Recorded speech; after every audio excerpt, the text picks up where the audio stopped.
Masuk saudara. Gol yang sangat bagus sekali diciptakan oleh Kurniawan. Umpan dari tendangan penjuru Supriano pada menit ke-44 sehingga berubah kedudukan menjadi 1-2, memperkecil kekalahan menjadi 1-2. Untuk sementara Indonesia masih tertinggal. Gol yang cukup cantik dan mendapat aplaus dari penonton di kota Firenze diciptakan Kurniawan. Manini.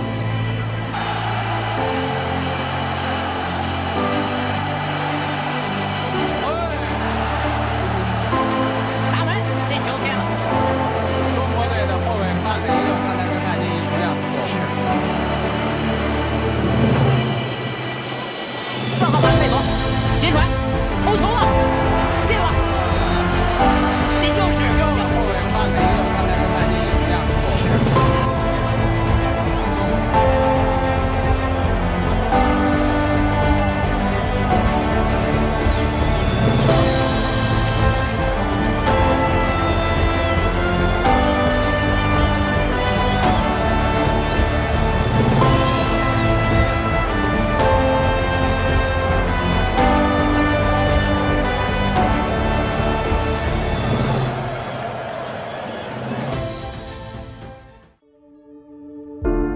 Siapa yang tidak tahu penyerang tim nasional Indonesia era tahun 90-an?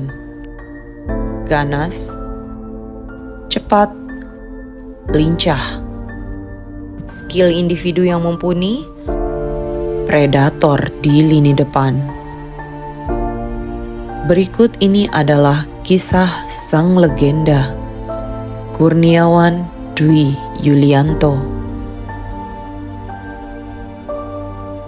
Kurniawan Dwi Yulianto adalah salah satu legenda timnas Indonesia era 1990 hingga 2000-an yang terkenal sebagai penyerang berbahaya di ASEAN.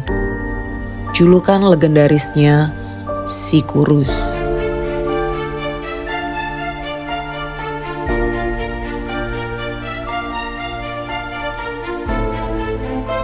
Lahir di Mertoyudan, Magelang 13 Juli 1976, Kurniawan muda menimba ilmu di SSB Wajar Magelang. Namun siapa sangka, Kurniawan muda dulunya hampir menjadi atlet bulu tangkis. Kurniawan hidup bersama orang tua yang bukan berlatar belakang sepak bola. Dulu, orang tua Kurniawan tidak mendukungnya untuk meniti karir sebagai seorang pesepak bola. Alih-alih disokong untuk menjadi pesepak bola profesional, Kurniawan justru dipaksa untuk menekuni olahraga bulu tangkis. Penyebab utamanya sudah jelas. Pada saat itu, bulu tangkis memang menjadi olahraga paling berprestasi di Indonesia, bahkan sudah mendunia. Selain itu, bulu tangkis juga bukan olahraga yang rumit untuk ditekuni. Terlebih, perkembangan bulu tangkis di Indonesia sudah jauh lebih baik ketimbang sepak bola, terutama di tahun 70-an silam. Oleh karena itu, keinginan Kurniawan menjadi pemain sepak bola sangat ditentang keras oleh kedua orang tuanya. Padahal sejak kecil bakat bermain bolanya sudah terlihat. Akan tetapi, Kurniawan kecil tetap bersikukuh dengan keinginannya menjadi seorang pesepak bola. Sampai-sampai dalam satu waktu, Kurniawan sampai merengek menangis untuk didaftarkan ke sekolah sepak bola yang ada di Magelang. Pada akhirnya, Kurniawan pun ikut bermain sepak bola di SSB Wajar yang ada di daerah Magelang. Meski tak mendapatkan restu penuh dari orang tua, Kurniawan mampu memperlihatkan kemampuannya dalam mengolah si kulit bundar. Bakatnya sudah terlihat berawal dari Diklat Salatiga. 3 tahun menimba ilmu di sana, Kurniawan muda dipanggil ke Diklat Ragunan dan mengikuti seleksi program Timnas Primavera, kerjasama antara PSSI dengan Italia. dan Kurniawan terpilih dalam seleksi langsung di hari pertama dengan mencetak 4 gol dalam seleksi di tahun 1993 di usianya yang masih menginjak 16 tahun. Namanya mulai bersinar sebagai salah satu pemain muda Indonesia yang berkarir di Eropa dalam program Timnas Primavera. Tepatnya di kota Genoa, Italia, talenta Kurniawan muda terlihat di tahun kedua. Hingga dirinya masuk di tim Primavera Sampdoria yang dilatih oleh Sven-Goran Eriksson. Tak hanya itu, dirinya sempat ikut dalam skuad menjalani tur ke Asia tahun 1994 bersama pemain top lainnya seperti Attilio Lombardo, David Plate, dan Roberto Mancini. Berbekal performa yang menonjol di Liga Primavera dan uji coba Sampdoria, membuat Kurniawan dipinjam ke klub lain di divisi utama Liga Swiss, FC Luzern, untuk mengarungi musim 1994-1995. Semangat juang yang tinggi membuat si kurus mampu mencetak 3 gol dari 12 pertandingan bersama FC Luzern. Setelah melewati perjalanan karir di Eropa, Kurniawan selalu berganti tim sejak kembali ke Indonesia. Tercatat, karir sepak bola Kurniawan telah bermain untuk 14 tim yang berbeda hingga pensiun pada 2013 setelah membela Persipon Pontianak. Dan terakhir saya pensiun di Persipon Pontianak. Kenapa saya pensiun di Persipon Pontianak? Karena kebetulan istri saya orang Kucing, saya ngambil dekat. Karena di Indonesia nggak laku, nggak ada yang mau. Dan itu paksa saya nikah dengan orang Malaysia. Pemain yang akrab dipanggil Ade dan juga sering dijuluki kurus karena postur tubuhnya yang kecil ini, lalu kembali ke Indonesia dan bermain di Liga Indonesia. Bermain dengan beberapa tim yakni PSM Makassar, PSPS Pekanbaru, PS Pelita Bakri, Persebaya Surabaya, Persija Jakarta, Persitara Jakarta Utara, Persela Lamongan, dan PSMS Medan. Pada musim 2005-2006, Kurniawan memperkuat Sawarak FC di Malaysia. Namun ia dianggap gagal karena jarang mencetak gol dan diputus kontrak. Di klub lokal, Kurniawan telah menorehkan lebih dari 170 gol selama membela PSM Makassar, Persebaya Surabaya, dan Persisam Samarinda. Sejumlah prestasi individu maupun klub telah diraih, yakni mengantarkan PSM Makassar juara Liga Indonesia musim 1999-2000, Persebaya Surabaya musim 2003-2004, Persisam juara Liga Premier Indonesia musim 2008-2009, dan top skor Liga Indonesia musim 1997-1998. Kemudian ini adalah karir saya di tim nasional. Saya mulai karir di tim nasional saat memperkuat timnas pelajar tahun 1993. Kita saksikan inilah luapan kegembiraan para supporter PSM. Sekitar 10.000 supporter PSM kini memadati Stadion Utama Senayan memberikan dukungan kepada tim kesayangan mereka. Kembali kita saksikan bagaimana proses terciptanya gol PSM melalui Kurniawan Dwi Yulianto. Penempatan posisi yang baik sekali.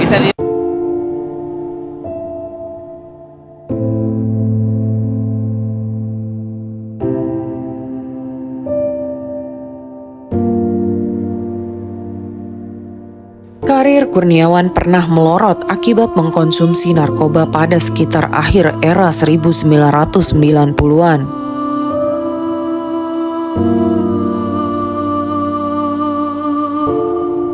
Pada 1997, Kurniawan dibekuk polisi karena kasus narkoba.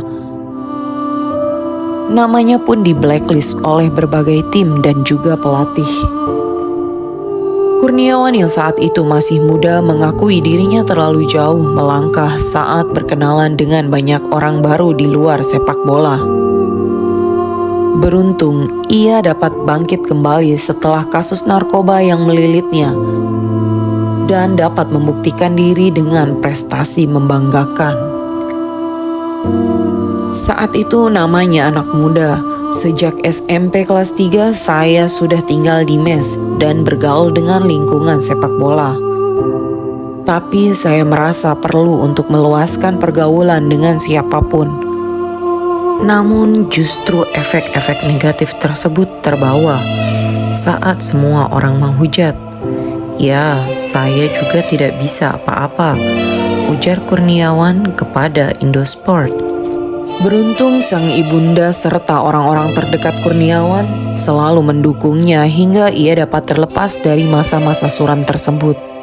Kini ia pun berharap agar pesepak bola muda Indonesia dapat menjadikan kasusnya sebagai pelajaran hidup yang berharga. Dan benar saja, tak lama kemudian ia mampu bangkit dan kembali memperoleh karir sepak bola yang sukses. Kurniawan adalah legenda sepak bola Indonesia dengan penampilan terbanyak 59 caps dan juga pencetak gol terbanyak kedua setelah Bambang Pamungkas yang telah mencetak 37 gol.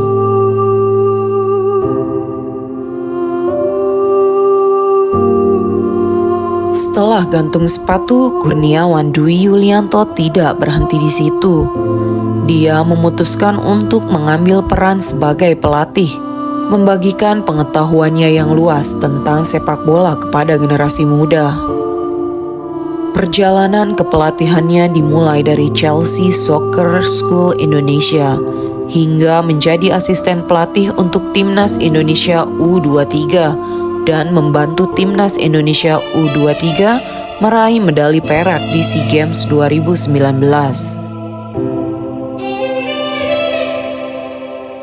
Sedangkan karir kepelatihan penuh di kancah profesional didapatkan Kurniawan di Malaysia saat dirinya ditunjuk sebagai pelatih Sabah FC pada Desember 2019. Perubahan pengurusan Sabah FC menyaksikan jurulatih dari Indonesia, Kurniawan Dwi Yulianto kembali dilantik sebagai pengendali pasukan itu di Liga Malaysia 2021.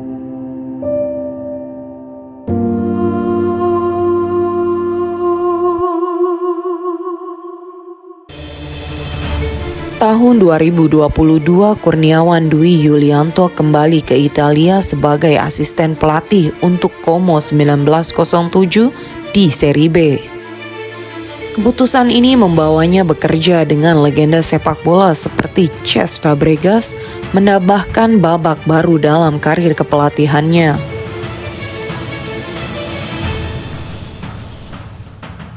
Como 1907 bukan hanya sebuah klub bagi Kurniawan Dwi Yulianto, melainkan tantangan baru yang akan membuktikan keberhasilannya di level yang lebih tinggi.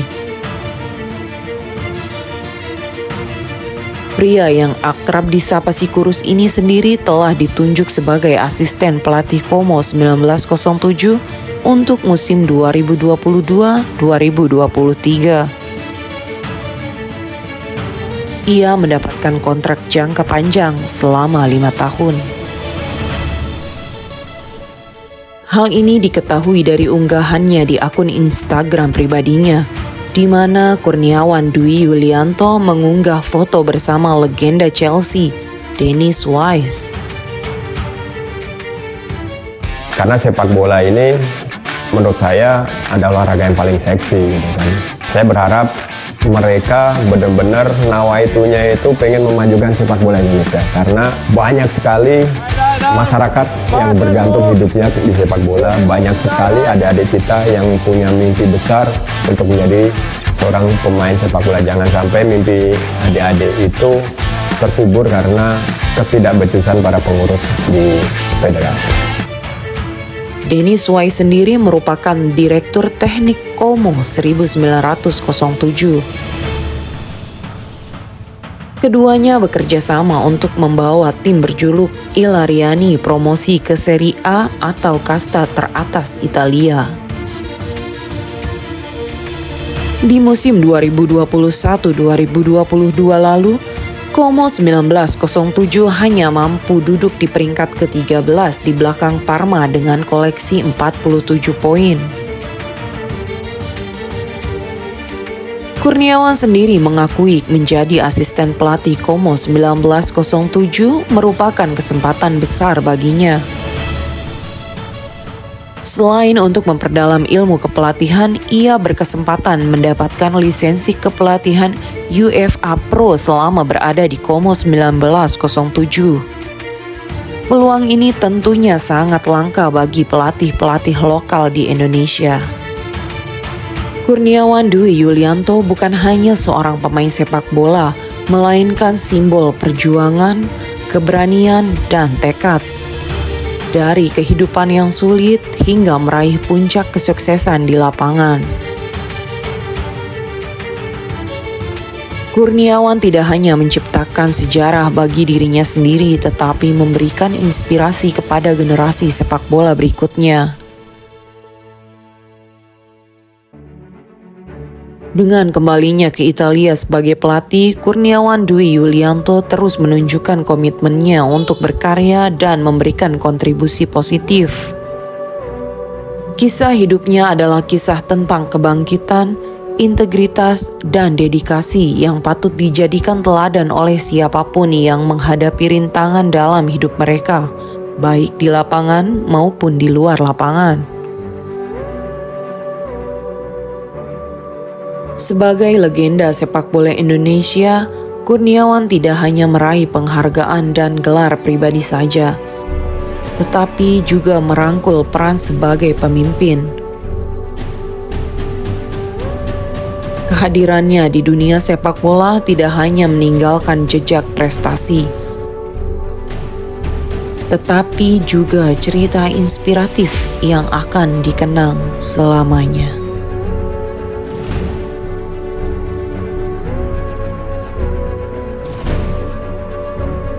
Pesan lah ya untuk adik-adik. Boleh kan? Boleh dong. Pesan. Jadi kadang-kadang saya itu melihatnya ya misalnya media di Indonesia lah bilang, oh ini pemain ini mau trial di sana gitu kan.